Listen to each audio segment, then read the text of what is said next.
बयनिबो सिगाङाव इसोरखौ हामबाय होनदों इसोरा जोंनोबो मोजांथार खाबुखौ होनायनि थाखाय आरो बे समाव बयबो नोंथांमोनखौ आंनि बे चेनेलाव बरायनानै लाग्रोनाय जाबाय।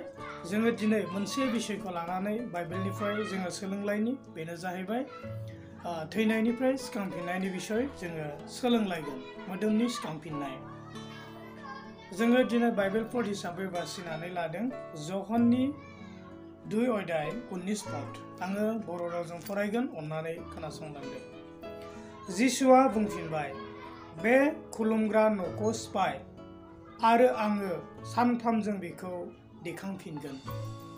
जेब्ला बियो जेरुसालेम मन्दिराव थांदोंमोन अब्ला बियो जेरुसालेमनि मन्दिरनि माखासे अबस्थाफोरखौ बियो नुहैदों। बे समाव बियो इनायनो बे मन्दिरनि थाखाय बियो दुखु जानायखौ जोङो नुनो मोनो। जोङो मिथिगौ जेरुसालेम मन्दिरा इजराइलफोरनि गासैबोनि मोनसे बियो सेन्टारमोन। जेरुसालेमा गासै इजराइलफोरनि मोनसे सेन्टारमोन। बियो धोरोमनिफ्राय लानानै राजनितिनिफ्राय लानानै हारिनिफ्राय लानानै बियो मोनसे बे रायजोआ जेरुसालेमा जिहुदिफोरनि मोनसे एकदम हार्ट बिखा बादिमोन आरो बिखा बादिमोन। ओमफ्राय बेयावनो जेरुसालेम मन्दिराबो दङमोन आरो बे जेरुसालेम मन्दिरा इसोरखौ खुलुमनो थाखाय लुखांहोजानाय मोनसे मन्दिरमोन, जायखौ दाबिदनि बंस'नि सल'मननि गेजेरजों बे मन्दिरखौ लुखांनाय जादोंमोन। आरो बेयाव इजराइलफोरा इसोरखौ बिथांमोना खुलुमबोदोंमोन, सिबिबोदोंमोन। नाथाय जिसु ख्रिस्ट'नि समाव बे जेरुसालेम मन्दिरा ओरैबायदि मोनसे थावनि जानानै फैबायमोन। बेयाव जों फरायब्ला मोननो हायो, बेयाव फानलाय बायलाय, थाखा सोलायनाय, गोबां बेबायदि जायखौ जिसु ख्रिस्ट'आ इसोरनि खुलुमग्रा न'खौ नोंसोरो दाखुफोरनि दन्दरसो खालामबाय होननानै बियो बुंदों।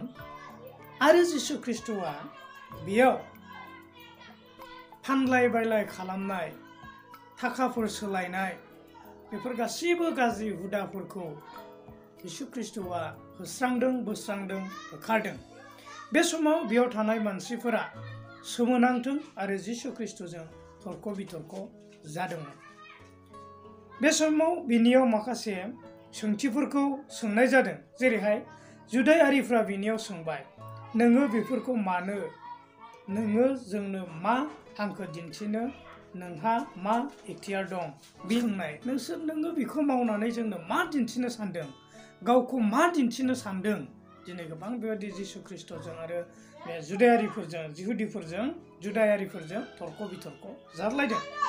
बे समाव जिसु ख्रिस्ट'आ बिसोरखौ फंसे बाथ्रा बुंदोंमोन। बेयो जाहैबाय 19 पदआव जिसुआ बुंफिनबाय, बे खुलुमग्रा न'खौ सिफाय आरो आङो सानथामजों बेखौ दिखांफिनगोन होननानै बेबायदि खोथा बुंदों।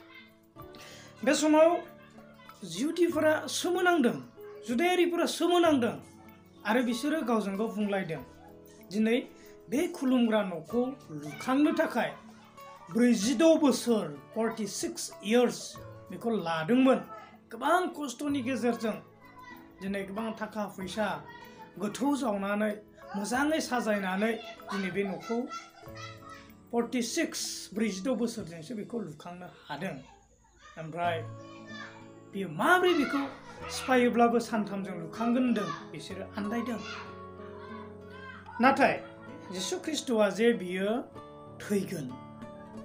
आरो जेब्लायबो जों बाइबेलाव मोननो हायो जोंनि गोसोखौ इसोरनि थाग्रा मन्दिर होननानै 2 करिन्थियावबो जों बुंनायखौ मोननो हायो।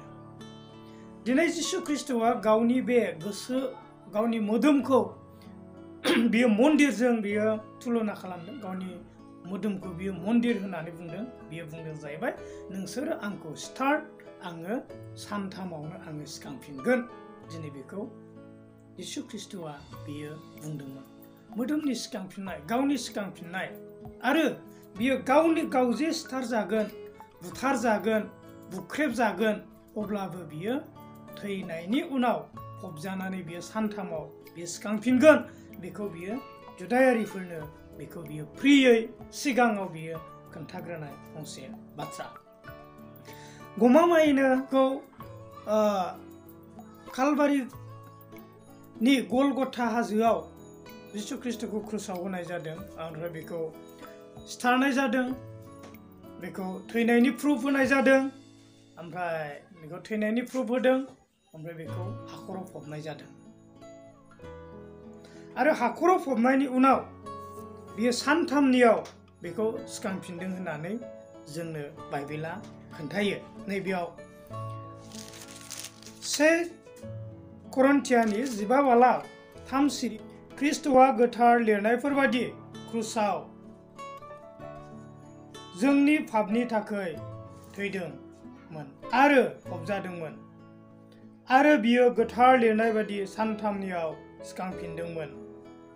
बेयाव सादु पौला बुंदों जिसु ख्रिस्ट'आ बियो क्रुसाव बियो थैदों, फबजादों आरो बियो सानथामनियाव सिखांफिनदों होननानै जोंनो बाइबेला खोन्थादों।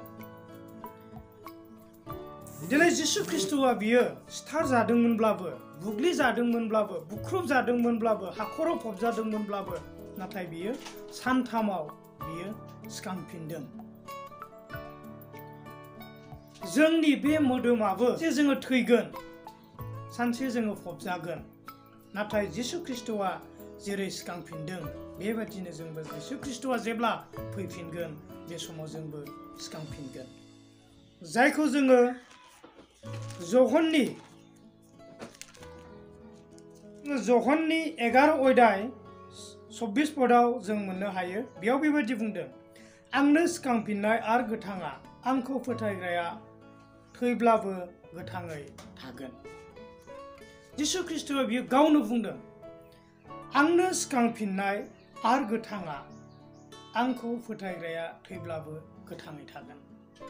दिनै जोङो जेसेबां मानसिफोरा जिसु ख्रिस्ट'खौ फोथायबाय, थैनानै सिखांफिन्नाय जिसु ख्रिस्ट'खौ जायफोरा आंनि इसोर होननानै नाजावबाय, बेखौ फोथायबाय, बे बिथांमोना थैनानै थांबायब्लाबो बिथांमोना गोथाङै दं आरो बिसोरो जेब्ला जिसु ख्रिस्ट'आ जोमैयाव फैफिनगोन बे समाव बिथांमोना सिखांफिनगोन होननानै जोंनो बाइबेला खोन्थादों। बेनिखायनो लोगोफोर, दिनै जोंहा संसाराव थैनाया दङ, थैनाया जोंनो होजाबाय, जोङो सानसे थैखागोनखा, जोङो थैब्लाबो नाथाय जोंहा सिखांफिनगोन। जेरै जिसु ख्रिस्ट'आ सिखांफिनबाय बेबायदिनो जोंबो सिखांफिनगोन। मानोना जिसु ख्रिस्ट'आनो बुंखाबाय, आंनो सिखांफिन्नाय आरो गोथाङा, आंखौ फोथायग्राया थैब्लाबो सिखांफिनगोन।